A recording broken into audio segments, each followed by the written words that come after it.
Hi, and welcome to SpondyCast, where we bring together the best medical minds, thought leaders, scientists, patients, and caregivers to inform and inspire the spondylitis community. I'm your host, Jill Miller, living my best spa life, knowing that how we meet today has the power to change everything going forward. Please note that the information provided in this podcast should not be considered medical advice. We do encourage all listeners to consult their healthcare professionals for medical concerns. Thank you for listening, and we hope you find our discussion today enlightening. Hi, and welcome to SpondyCast. Today, our guests are Curt M. Rocca. He serves as managing partner of DCA Partners and is responsible for all aspects of the organization and also functions as a general partner to the firm's affiliated private equity fund. Curt is a seasoned chief executive with a background in leading high-growth organizations from inception to exit. His son, Grant, also joins us today. He lives in Orange County. He works for an employee benefits organization, loves sports, is currently in a place where we all want to be in paradise, and joins us today from Hawaii. So, okay, the Rocca family. It's our first father-son duo, so I'm kind of excited about this. And we're going to talk a little bit today about teeing up for spondylitis.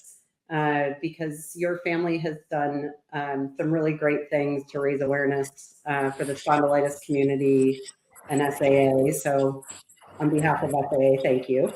But let's chat a little bit today about why we're here. So let's start with a little bit of a story. Grant, when did you are our spondy, correct? I am correct. Lucky me. All right. Hey, sometimes you never know. Some days I look back and think it was luck. When did you start experiencing symptoms? Yeah, it's I was probably about I want to say 16 years old. I'm 32 now, so it's do the math. It's been a while.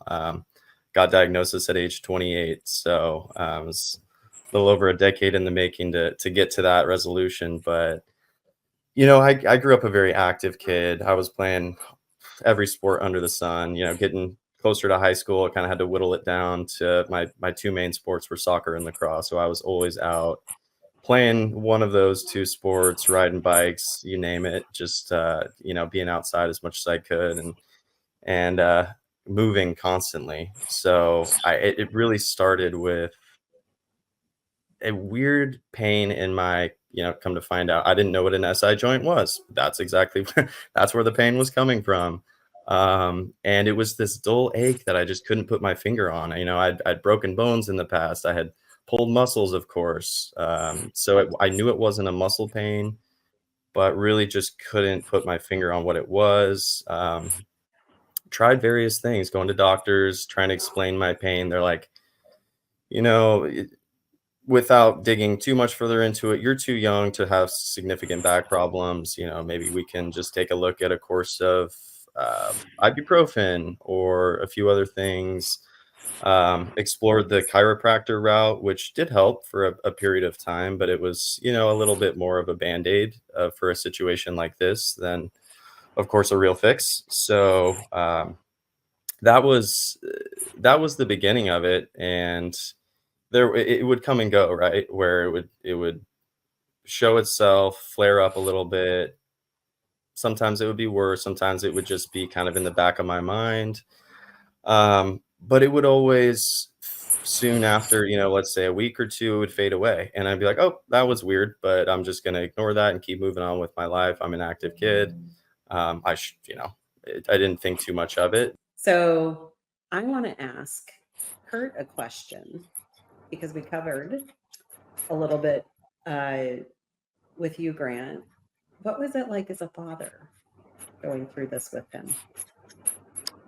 Well, the unfortunate thing is, I didn't really feel like, for those first, Grant, what was it? I guess dozen years, between the symptoms starting and actually getting a diagnosis that, we really were going through it with him, and as supportive, in retrospect, as supportive as, a parent should be. And, we as Grant said, he was, an incredibly active young man and a very fluid, just a beautiful athlete. The way that he moved in any of the sports that he played, you would never believe that there was something foundationally or fundamentally wrong with his physical being.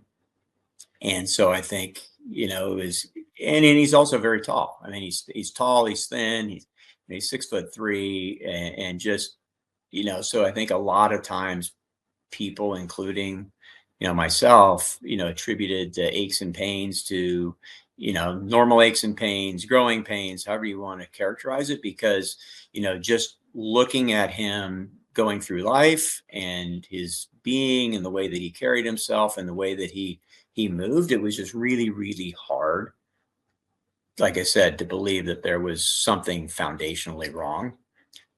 So, I think that's, one of my regrets is feeling like he had to go through it more alone than I think most of us as parents would like to think our kids have to do. I mean, it's our job to look out for them and to help them find things like that. And, so, have some regrets around that.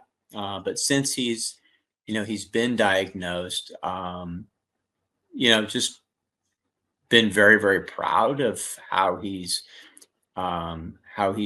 just, embraced is probably an odd word to choose, but he really has. He said, okay, if this is my life, then, everybody has something. This is my thing. I'm going to figure it out. And he's worked hard to, adapt certain things in his life that will probably actually enhance his life in many ways. Much as, Jill, it sounds like perhaps it has yours in some ways. So, we're still honestly, we still feel like we're early in the journey. With Grant, it hasn't been that long. He's still young. But we're eager. His mother and I are eager to be better partners, from this point forward than we were prior to the diagnosis. Yeah, it's tough. I don't know that I've ever asked my parents that question. And I as you were answering it, I was feeling like I was putting a parent on the spot, being one myself. But it is hard, right? When you don't know what's going on. I mean, I complained for 20 some years about certain things that are spondylitis related, and no one ever knew. And the doctors just kept going, well, we don't know. Or it's not that. So I can understand how you'd feel as a parent. Okay, Grant, I'm going to ask you, what is, in managing this, well, what is your approach? How do you stay like fit and healthy and on top of things and embrace the condition, if you will? Yeah, it's a day by day thing, but it's also as we all know, a lifelong thing. So it manifests differently for everyone. So, and it's not always the same for one individual person, right? I always describe it as kind of like nature's whack-a-mole, where it's, oh, today it's my back, yet now it's my neck. Oh, my something else is hurting now. Oh, it's just this merry-go-round of things that keep popping up. So it's staying positive definitely is the name of the game, but it's also staying consistent. So finding the things that work for you, and it's a lot of trial and error, as my dad just mentioned. I very much feel like I'm at the early stage of figuring this out. It's only been 4 years now into my diagnosis. I know there's so many other people out there who are listening to this, not listening to this, who have been diagnosed for decades, 40, 50 years, who were just like, oh man, young buck, I've seen it all and more. So, that's what I've been doing. I've been soaking in everything that I can, listening to your podcast, soaking in the SAA resources from elsewhere on the internet. I'm active on things like Reddit threads, just for, a support system. And it's super valuable. But I mean, I think to answer your main question, for me, it's diet and exercise. And I know that point gets gets harped on, but it's true. That's really what's been the biggest difference maker for me. And of course, medication. I am on biologics. That's the heavy lifter. I have, prescription strength ibuprofen that I'll lean on when I need to, but I try to avoid it as much as I can. But it's great to have as a crutch when I have bad days, because we all have bad days. So in the beginning, I took a really hard line approach of like, I was in a really bad flare.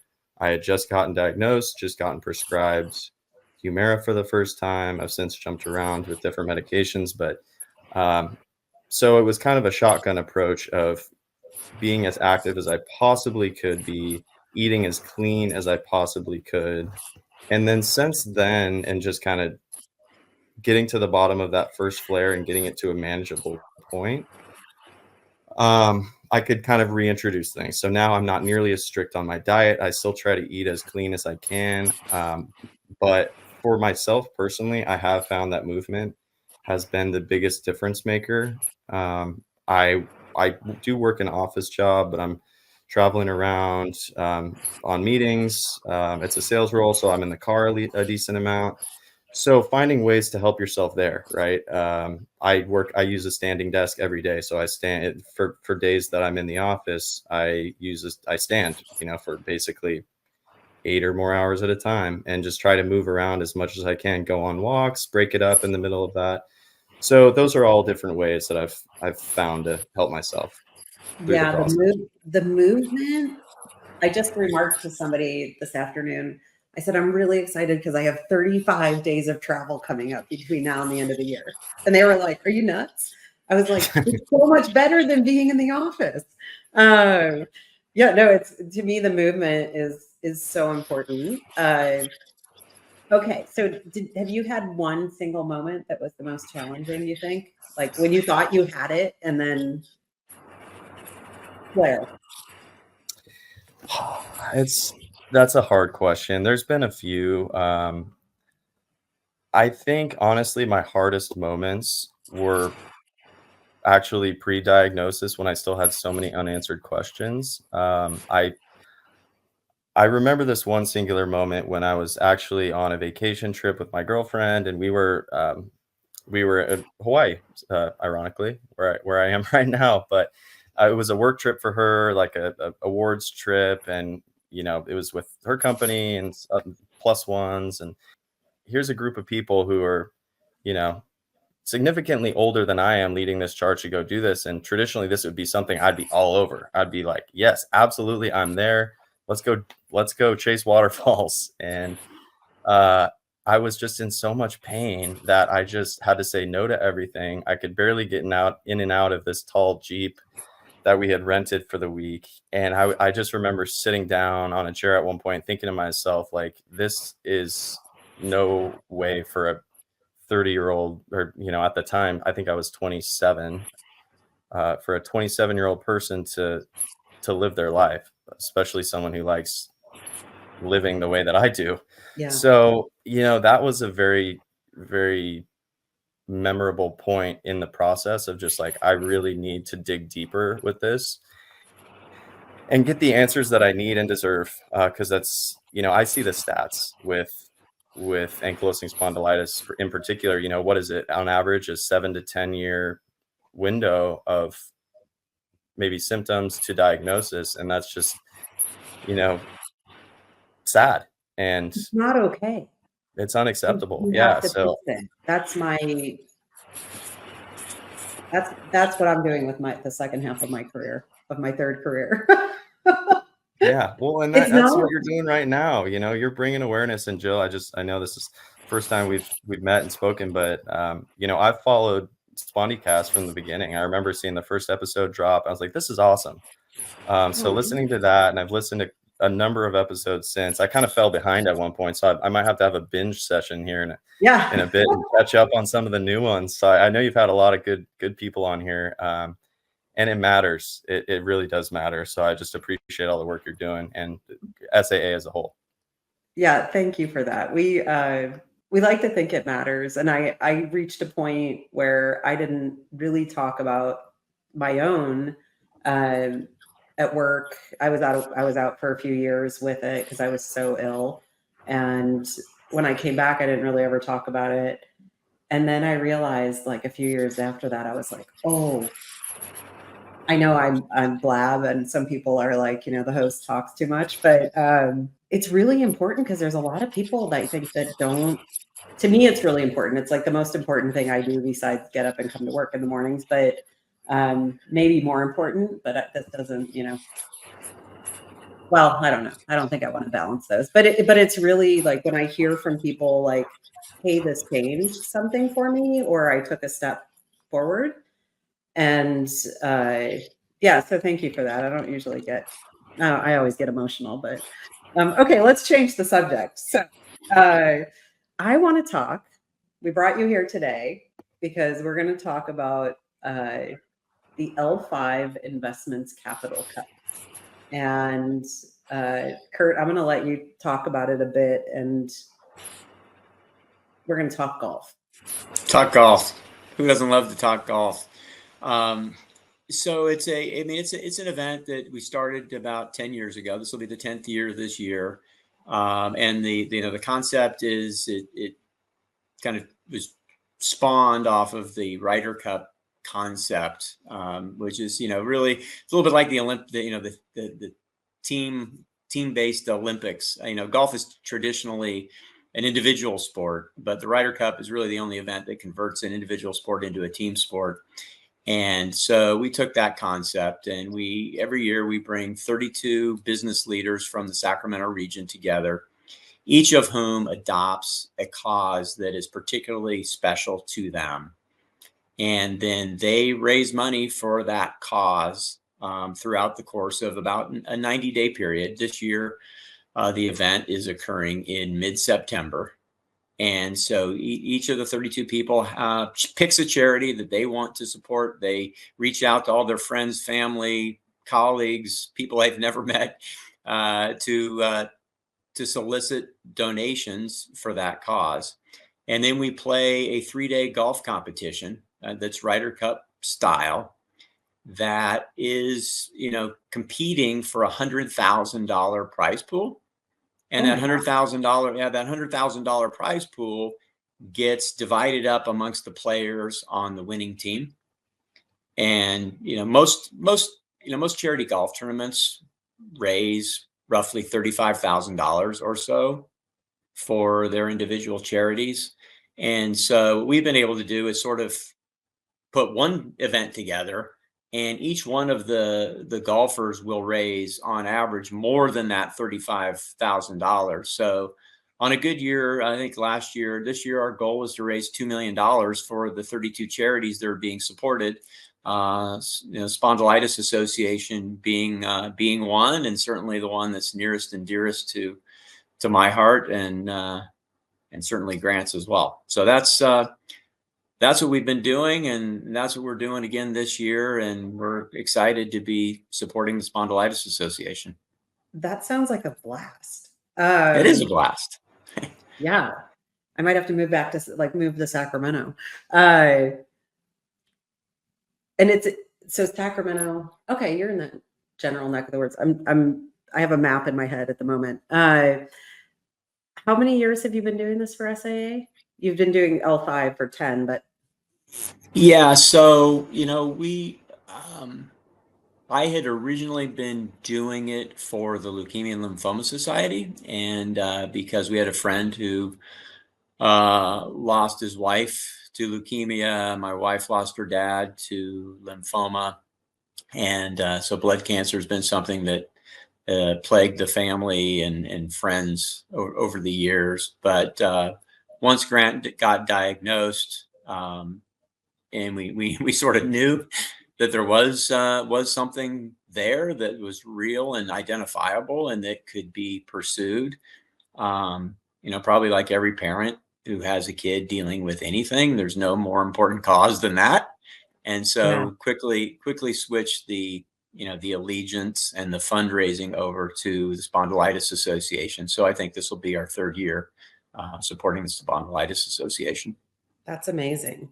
Can I ask you a question as someone who, obviously this is they're not small donations. Did you guys vet us? Just out of curiosity. As an organization, yeah, Yeah. no, we absolutely did. We absolutely did. No, I have your annual report, and we talked about the the ratio of dollars that are used for administrative support versus actually going to help the cause. And one of the things that was great was you guys passed that diligence with flying colors. The other thing, that I love about, being able to support the Spondylitis Association as opposed to, a massive charity like the American Heart Association, American Cancer Society, or any of those types of organizations is, I know because of that vetting, I know exactly what your annual budget is. And what you guys do for a relatively small amount of money is absolutely amazing. And I know that, the dollars that we raise are going to be, in my opinion, far more impactful to an organization like yours than it would be where it, in essence, becomes a rounding error, candidly. And we're going to hopefully, if we can do what we've done the last few years, we raise tens of thousands of dollars each year, which I know, can make a meaningful impact to what you guys do and the services that you guys provide. So it's candidly, it's always been very meaningful to raise the money and to contribute, but it's far more meaningful now. Well, I will say, right, on behalf of the board, like, we're grateful, and we do know, I know firsthand that the money is impactful. And watching, and you're right, like, we're a very just good stewards of people's dollars. And I've always been impressed as we move through every year, and the conversations are around like the stewardship. So I think and it does go directly, right? There's so many things. And just like I live in startup land, so you want to scale, right?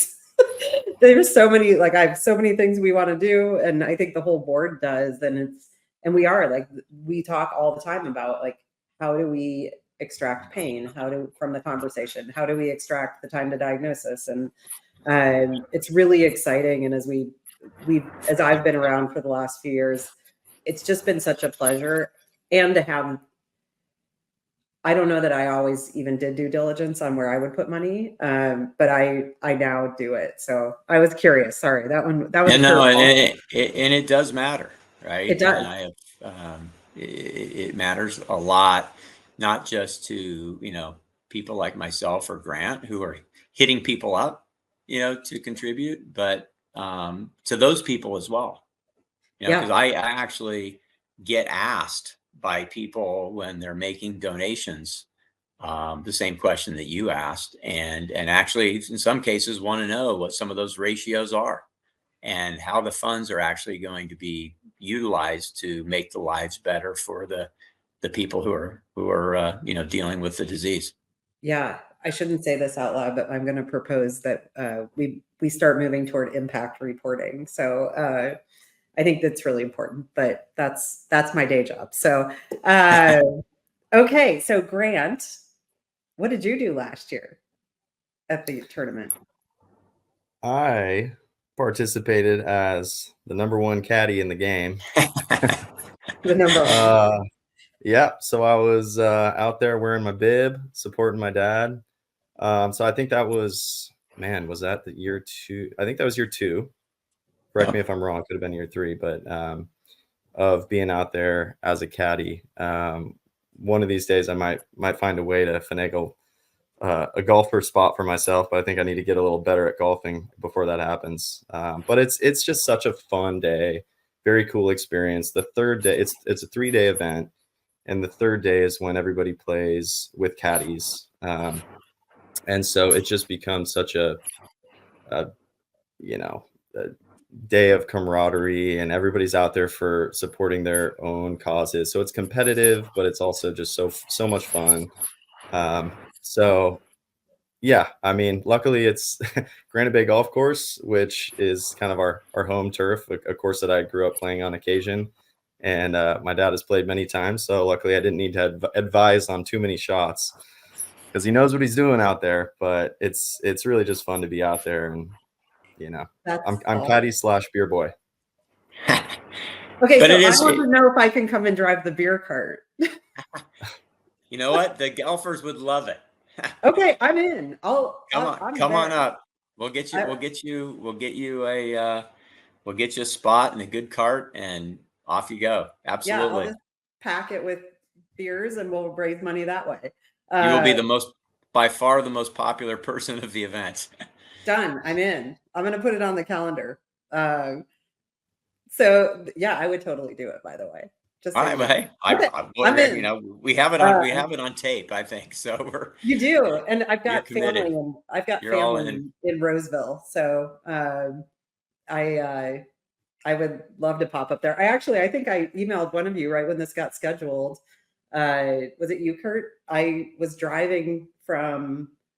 I was up in Grass Valley, which is north of Yeah. you. Yeah. For a few days, there's a yoga ashram up there where I Mhm. go and every now and then I need a break. And I was on my way back, and I was on my way back through Sacramento, and I thought, oh, I think this is where the Roccas are from. So Yeah, anyway, you drove right by. And my office is in Roseville, and where we play is, you know, a suburb of Roseville, if there could be one. yeah, my boss used to live there, I Okay. think. Yeah. So I worked for a company in West Sac for a few years. So anyway, okay, we don't need to digress on geography, but I'm gonna book my ticket in the beer cart. So as we move through this, do you think, I think one of our things is always at SAA is like, how do we raise awareness? And I do feel like this has raised awareness, but like, how do you see that it has raised awareness in your community for spondylitis? Yeah, maybe I'm happy to start. I mean, I think, you know, one of the things that we do is we promote this event as much as we possibly can. So, you know, I will, over the course of the next now month and a half, you know, be reaching out to kind of everybody that I know and everybody that I connect with to ask for them to support the cause. And as part of that, it gives me an opportunity, and in a sense, in a way, it's an excuse to tell the story. Right. And that's one of the things that's beautiful is, you know, again, each one of those 32 people probably reaches out to, I'm going to make up a number, but call it 1,000 people.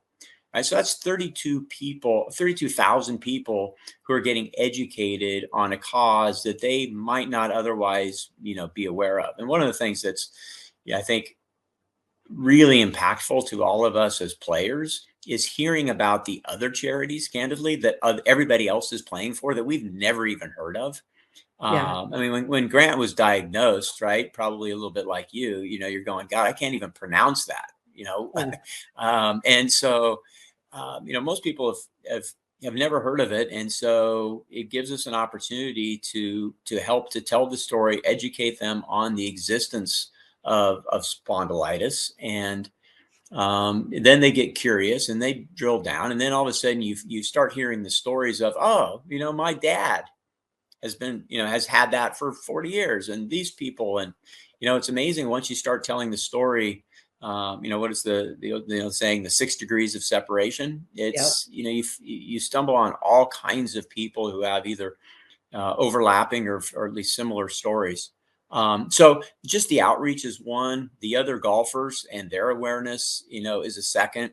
You know, I'll put an email signature on my emails that goes out. So literally every email that I send out for 6 weeks is going to, you know, create a platform for that awareness.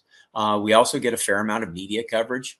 And that's mostly for the event as opposed to the individual, you know, charities that are being supported. But, you know, there's a number of different kind of tentacles that are helping to get the word out. I love it. I think we should challenge. I'll put it in our newsletter. We'll do yours at our newsletter, in our company newsletter, if you want. No, thank you. I'm happy to do it. I love talking about spondylitis, and I haven't figured out a way yet to bring it into the organization as we build. So we'll do it for sure. And then I'll, you know, if I get to drive the beer cart, I want a logo on it. We'll take a photo. um, so, okay. So what else do we have to cover? This has been so fun. So advice. I guess I'm going to ask both of you what advice you would give to someone because Grant, I want to hear from you. But certainly I want to hear from Dad too. Yeah. So, I mean, that's like we were saying before, obviously I'm still relatively early in the journey, but I'd say, I guess I'll give a two-part answer to those who are experiencing symptoms, but haven't necessarily received any kind of a diagnosis and are just trying to get to the bottom of things. Really important to just be your own advocate. And if you feel like something is wrong, keep pushing to get answers, because I feel like that's something I didn't do a great job of in the beginning. I just assumed that, it would kind of resolve itself. Maybe it was growing pains. Maybe it was this or that. Oh, old existing sports injury that's flaring up. But once it got really, really bad and I just had no other choice to really start pushing hard with doctors and get referred to rheumatology. And that's when things started getting better for me. So getting to that point, and I just don't want people to do what I did and get to the point of, kind of a breaking point before they get those answers.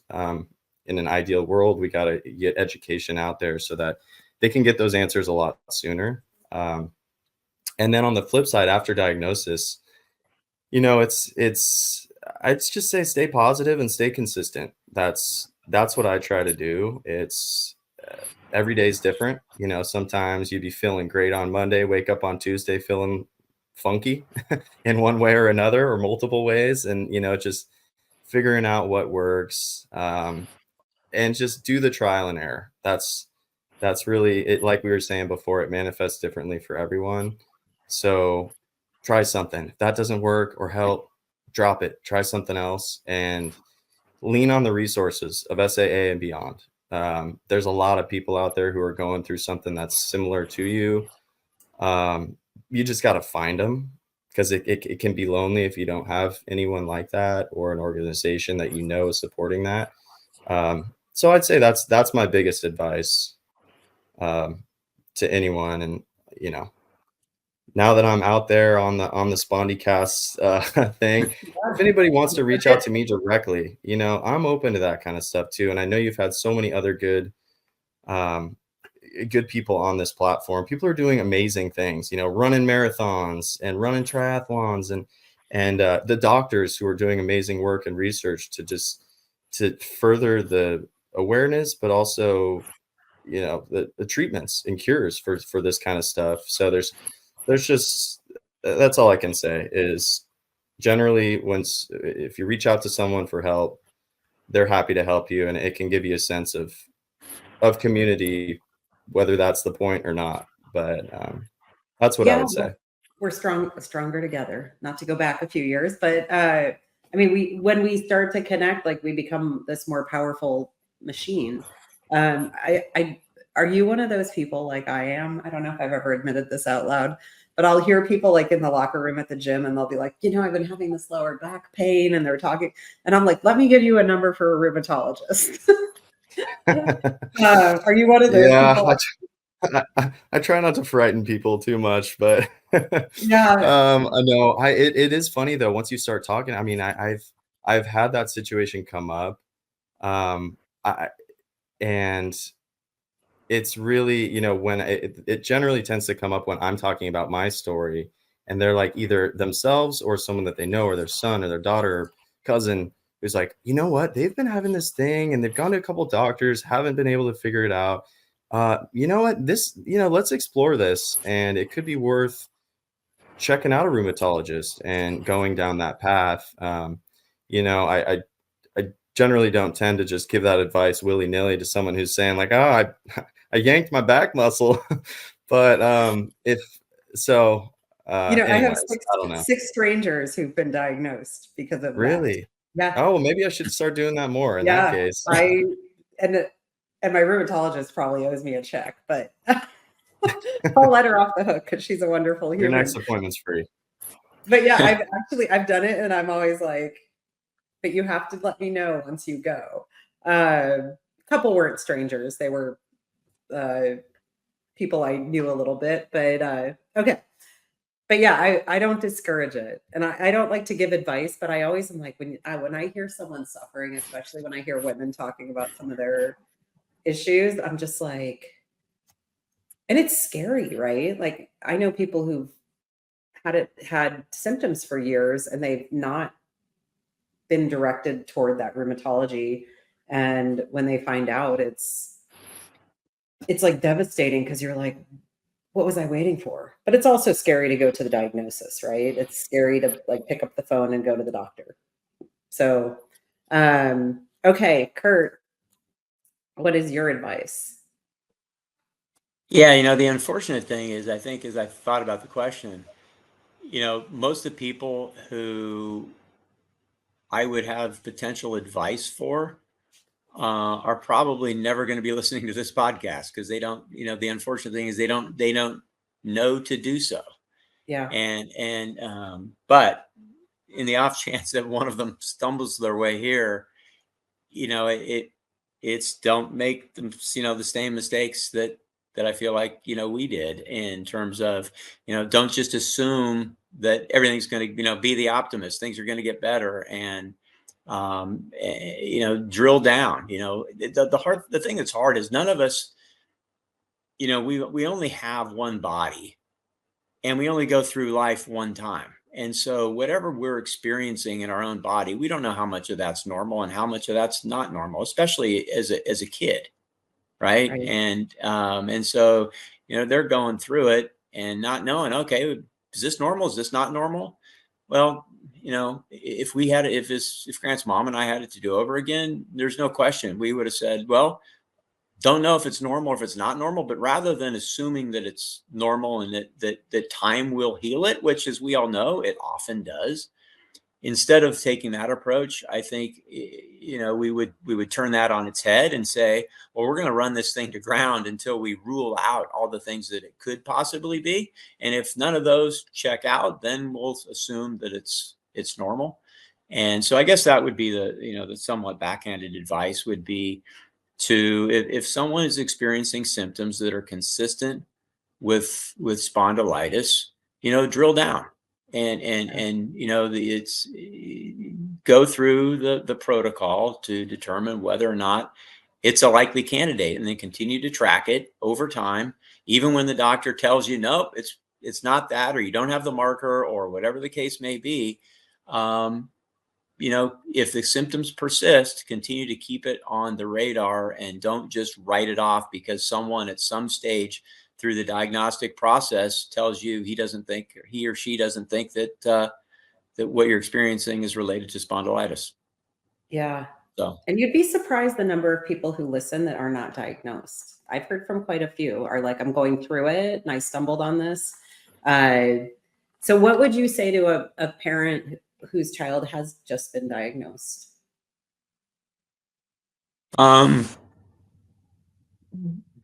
boy, that's a great question. um, support them, be there for them. I mean, every kid is different, and every kid's needs are going to be different. Um, Grant, as you can tell, is exceptionally capable, and I think some people may probably need more help to actually implement and execute the changes that are going to help make their life better. As you heard, Grant owned it right from the start. I think at some point he was so relieved to actually have something that he could focus on and tackle that it was like, finally I have a plan, right? I have a plan. If I execute the plan, then maybe this will be better. Obviously it's not a diagnosis that anybody longs for or aspires to. And so there's no question it's a mixed blessing, right? For people like Grant who are, just going through life just in pain and having to say no to things that they're dying to do. And, to some degree feel bad about letting people down who want them to go do those things with them. And, there's all kinds of emotions that, that go along with that. And so, it's a real mixed bag, obviously, of having that uncertainty go away, but not have the certain path be one that is more easily dealt with, right? And more short-term oriented. Yeah, more and more, I think those of us with spondylitis, we don't like the normal path anyway. But So, I think love them, support them, and listen to them. Listen to what they need and what they want to support their journey, and be there for them yeah, in whatever way they need. I love that. Okay, so last question before I send you back off into the world. I'm going to start with you, Grant. What do you hope for the future for people with spondylitis? I hope for hope, just to put it simply, and it's that might sound cliche, but I feel like I did have hope very early on. Like we were just talking about, it was a bittersweet feeling getting to that diagnosis and being like, oh, well, on one hand, this is a lifelong deal. That's unfortunate. Nobody really hopes for that. But on the flip side, now I know how to start dealing with this and take steps to get to a point where it's manageable. It could even be in remission. We're not having flare ups from time to time. Life is good. And then you ride that wave as long as you can, and then something else comes up down the road. You never know what life's going to throw at you. But um, I just hope for an increased awareness as well, because as we were just talking about with um, just the length that sometimes it takes to diagnosis, and from a family and friends and loved ones standpoint of supporting someone who may be having symptoms but hasn't made it to that diagnosis, that can be kind of a long road. So raising the awareness so that people are more aware of that, hey, this is a potential thing that you could have if you've been experiencing X, Y, and Z, to ultimately get to that diagnosis sooner. And then through the help of organizations like SAA and research and new medications and new treatments, just on the backside, once that diagnosis happens, yeah, it's not as big of a deal. So that's really my hope, is getting to a point where, okay, this is what life is, but it's fine. It's going to be fine. And um, that's the main thing that I try to, most days I try to feel that way myself. And most days I think I do feel that way, truly. But, not every day is perfect. So I just hope that that's a point that we can get to. Yeah, I have to tell you, I think about hope a lot. So I understand where you're coming from, and I think about during COVID, I took a class called the Science of Wellbeing, and we had to do this like little. Uh, it was like your strengths finder, and mine came up as hope was my signature strength. And people would say, well, hope is not a strategy, and I was like, no, but I finally figured out it may not be a strategy, but it can be an objective in a strategy. And it does things for us. And I think you're right on. I mean, I fully understand where you're coming from, and it doesn't, I think some people think hope sounds hokey. I think hope creates like these beautiful futures. So I'm with you. You can join my hope bank. Which is right next to the beer cart. It's right next to the beer Hope Bank cart. is right next to the beer cart. Oh, that's what we're gonna do. We're gonna get a giant like 5-gallon bucket, and we're gonna make it the hope bank. Curt, what do you hope for the future? One of the things that's amazed me is how many people suffer with spondyloarthritis, spondylitis particularly, and how little awareness there is for how prevalent it is, and how little funding gets applied toward trying to solve this puzzle. So, my hope is that, through our effort and the efforts of others, that awareness continues to grow, that it attracts more dollars to figure out the disease, both in terms of the, the fundamental causation of it, and then ultimately, some form of a cure. Right. And I know that's out there right now. Everybody's focused on treatment and pain prevention and trying to deal with the symptoms, and accepting it is an inevitable lifelong condition. But my hope is that, we can raise enough money and get enough smart people focused on this problem, to make it something. I mean, shoot, you look back and there have been a whole lot of diseases that people have considered in the past to be lifelong conditions, life-threatening, all kinds of things. And with a lot of money and a lot of smart people trying to figure it out, they've changed that. And there's no reason that spondylitis can't be added to that list. No, I wholeheartedly agree on that. It is, and the awareness piece and growing how people understand this disease is huge, right? I think about that a lot, and I do think we have a shot at the cure or making it something that isn't such a big deal, right? That is a lot easier to live with. And people know where to go and they know how to deal with it until the cure gets here. So that was amazing.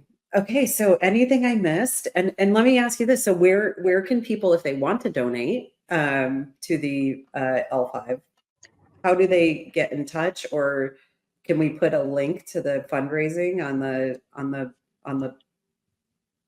when we put this on social media?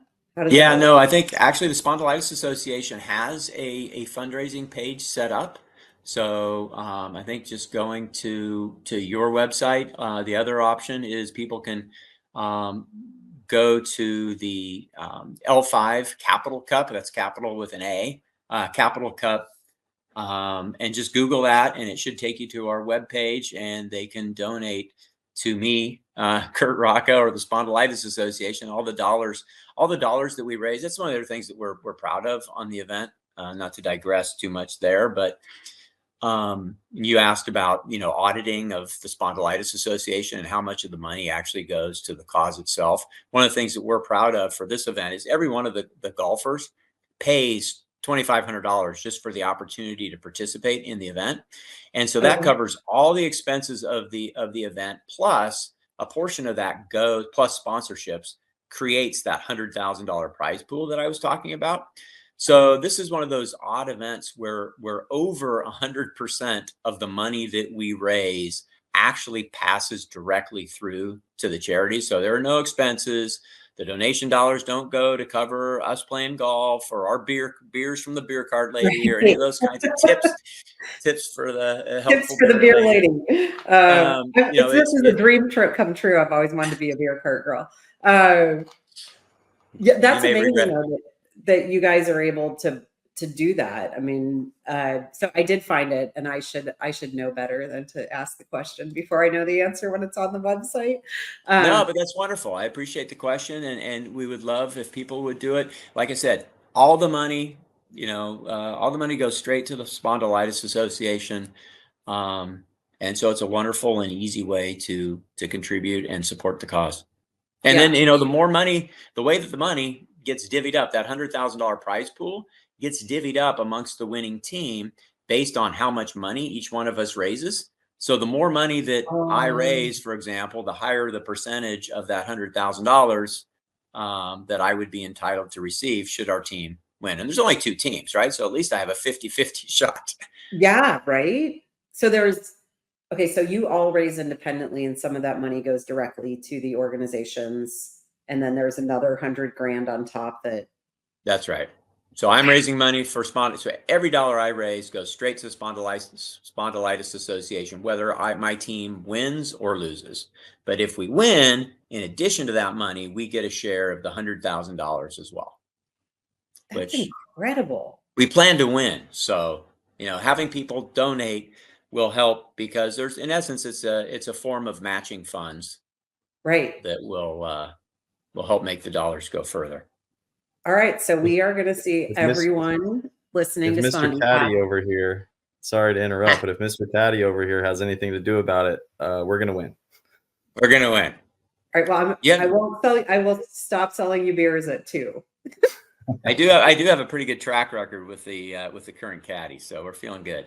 All right, amazing. And it's spondylitis.org/tournament for anyone who wants to make a contribution. I did find it. On that note, I think we're at a wrap, and maybe we can do this again sometime after you guys win, and we'll go play by play. But again, thank you for all of the hard work, and I know that it's always hard work fundraising, so thank you for that and the commitment to like helping us get to the cure. It's the least we can do. Thank you for all that you're doing to expand the awareness and help advance both mine and Grant's hopes. Jill, likewise. The feeling is very much mutual. Thanks for everything that you do. And it's just like, it's so valuable. And I know a lot of people get a lot of value out of this podcast. So keep doing it, and we'll see you on the other side after we go win the tournament. Awesome. Cheers. SpondyCast was made possible by donations from the Spondylitis Association of America's individual members and our show's corporate sponsor, AbbVie. Since our founding in 1983, the Spondylitis Association of America has been the face, voice, and leading nationwide nonprofit educating, empowering, and advocating for people living with spondyloarthritis.